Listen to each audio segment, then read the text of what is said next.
Yes? You were talking about shelters. I know you have one that you rescued from the Napa.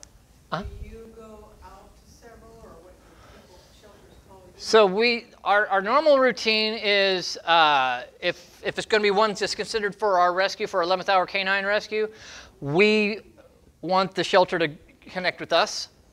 We don't go out and evaluate everybody's dog just to evaluate dogs. That would be a big waste of time. But when the shelters call us, they go, hey, we think we got a dog for you. We go out. But many times we do go in, like in the case of Kona, the one that's going to go get evaluated as a narcotic detection dog in Firebaugh tomorrow. You know, I was there. I liked her kennel presence. She's a nutcase, so I brought her out, played tug with her, and I went, oh my God, you're an amazing dog. And yeah, from there we took her in. Not because of the behavior issue, but because she's going to be a benefit to mankind with her abilities. Yeah. She had been there 6 months. Yeah, but she was a lot of dog. You know, and so, yeah. What are you going to do with the 40-pound pity? You know?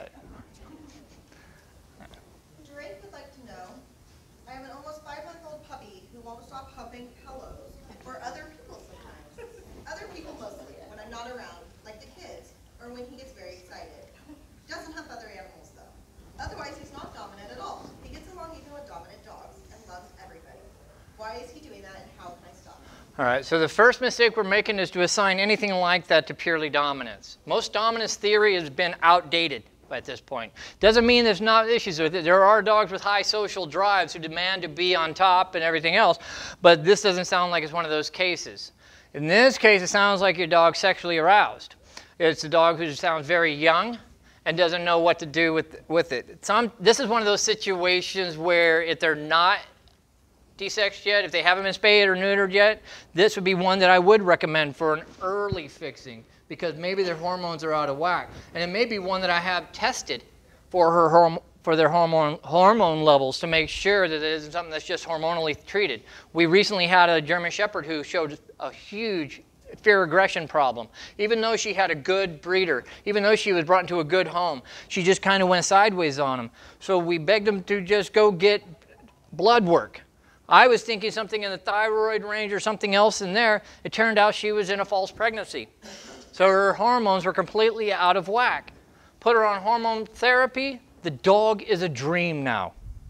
So never rule out some medical things first. Most of our questionnaire when we first start with any animal, we start very medically oriented. We ask them about medications. We ask them about things that have happened in the past, what they've kind of done. Had they talked to their veterinarian about these behaviors and what their recommendations were. So I wouldn't rule out something medical first. I would definitely say it's always the safest way to go, rather than just moving directly into a behavior modification program, because you could do more harm than good.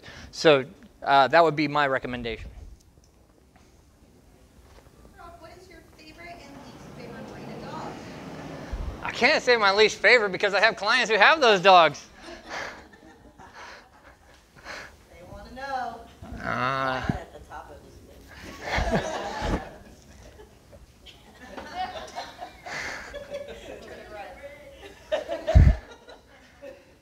What's your favorite breed? Let's start there.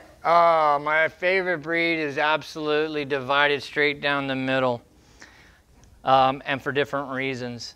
My first love has always been bulldogs. Anything bully breed. Anything bully breed. The bullier, the better. That was a dog I grew up with. That was a dog that has my heart. That's a dog if I see, a 1 hour session can quickly turn into a 3 hour training session because most of the time I'm just sitting there playing with the dog. And my second favorite obviously would be, or my first favorite for a different reason would be the Malinois. Absolutely, I think hands down, as long as we don't get too twisted in their breedings like they're starting to do, it's very well bred. Europe does a much better job with that than America does. If we see the Malinois become more Americanized, we're going to start seeing the same issues that we see with the German Shepherds with dysplasias and things like that. And I hope it doesn't get to that, but man, their workability, their desire to please their human is second to none. Malinois are very, they compliant, want to please their dogs. They got the drive, so the handler has to know how to work with that. But overall, when that dog knows what you want, they'll go to hell and high water to have that happen. So, that's my 2 favorite dogs. Forgot the second part to that question, Rob. Your least favorite. All right. They want to know. I don't think they do. All right, so obviously, puntables are on the bottom. Any breed of puntable. You don't know what I mean by puntable? Dog small enough you can take and whoo. Now I know I'm going to get all the animal rights people. I've never kicked a dog. You know, no, there are certain ones that I do like, but as a whole, and that's mostly because of a lack of training on their owner's part to take care of small dogs. There is a huge chasm between well-behaved small dogs and otherwise, and most of that becomes because people think it's cute when their dogs act that way, and the dog has never done any serious damage to anybody. When a 3-pound Chihuahua comes up and nips you on the ankle, it might cause a problem with your seam in your pants. You know, whereas a 60-pound German Shepherd comes up and bites you on the ankle, you might be getting reconstructive surgery. So therefore, we take training those dogs much more seriously. But it's the same mindset in that dog's mind. I'm going to bite you to make you move, to go away. And because they haven't done any issue or anything else, the only time we get called on small dogs many times is once the dog's bitten a kid in the face. You know, and now we have a real problem. So it's not because I don't like small dogs in general. I mean, they're cute. There's plenty of them that are just great little dogs. But because of their behaviors and because of what I do, you know, it's like any career field you're in. When you see ignorance being expressed, it bugs you the most.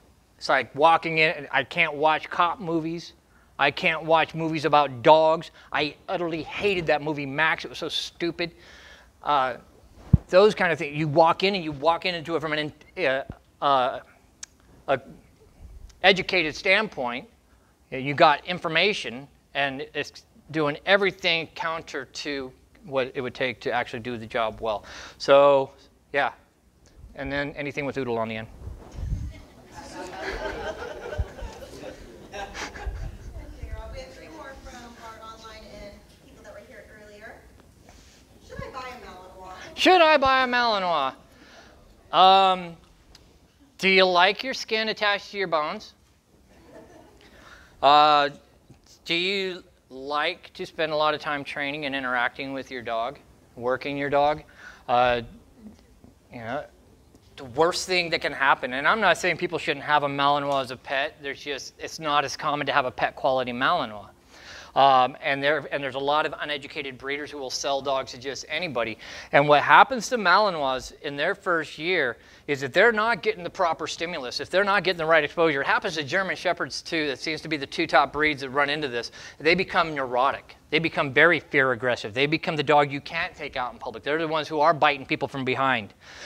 So if you've got a lot of time to do a lot of exposure work, if you've got the resources to hire a professional trainer who understands the breed and to give you something to do with your dog, then absolutely, by all means, but be responsible. Otherwise, we're going to ruin another good breed that doesn't need to be ruined. Okay. On that note, what's the worst bite you've ever gotten, Rob? 4 years old, 15 stitches in my face from a white German Shepherd. Second to that one was a white German Shepherd 1 year ago. Dog was kept in the home for a year. One of those things where people were told, don't train your dog until it's a year old. The vet told him, don't take your dog out till he has all the shots. Well, it took him 9 months to get all the shots because they fell behind. And now the dog's a year in, you know, now it's a year in. They've already seen it at 9 months, they can't take it out, so now it's a year. And they go, well, I guess we should hire a trainer. We are so behind the 8 ball on that one. So anyway, the owner, very uneducated, puts the dog on a leash, and the dog drags her straight to me. And I'm like, this is going to be that day. And I went to turn to open a gate, and the dog grabbed the back of my calf and took a big old chunk out about that big, non-repairable. So there's a hole in my calf now about that big from what's left of the scar tissue. That'd probably be the second worst. And then Hayward PD dog, one that went sideways because of bad handling. We were testing it. A couple of other rescues called, you know, to see if I could help save this dog. That it was going to be, they couldn't figure out what to do with it. So we went out and assessed it, And during the assessment, you know, the command staff's out there and everything else, this dog's messed up. This was just bad handling. And I'm like, I don't know why this is bad. This is really, really bad. This dog's a liability at this point. But after my assessment was done, I had one of the other handlers hold the dog with a catch pole so he couldn't turn my head so I can get my leash off.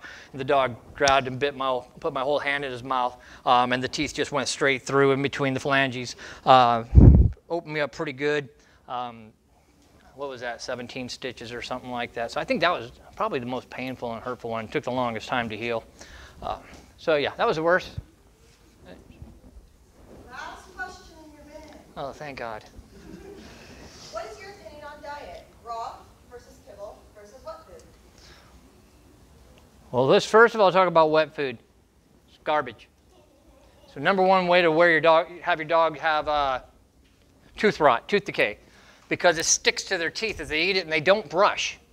And unless you're willing to brush your dog's mouth after every meal, brush his teeth after every single meal after wet food, your dog's probably going to have so much tooth decay that his teeth fall out. Especially with little dogs. We see that with little dogs more than anything, is tooth rot. Most dogs, small dogs that get past 10 years old, they probably don't have much of a chance of keeping all their teeth. Second, kibble. I use kibble because it's a convenience thing, but obviously I want to use a higher end kibble. But if I had my choice and the resources and time, if I didn't have so many dogs that I had to feed all the time, absolutely raw. I'm going to go to what they make kibble from.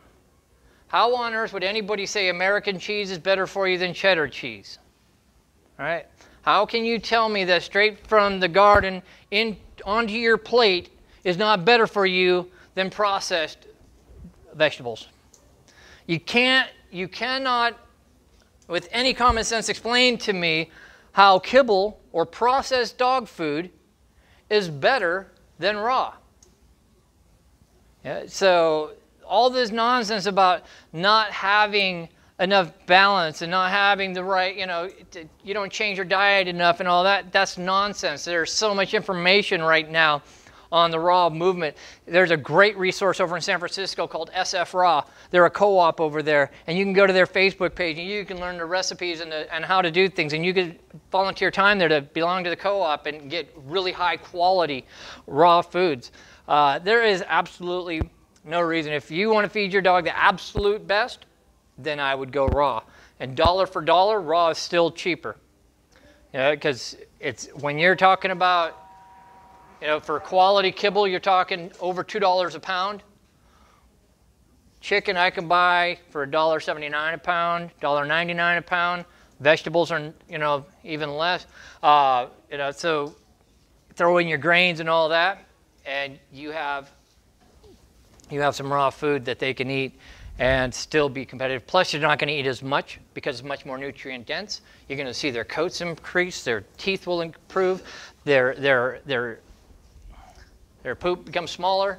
So I would definitely say, without a doubt, raw is the way to go. And there's just enough information out there to make it more legitimized than ever. So, all right, any other questions?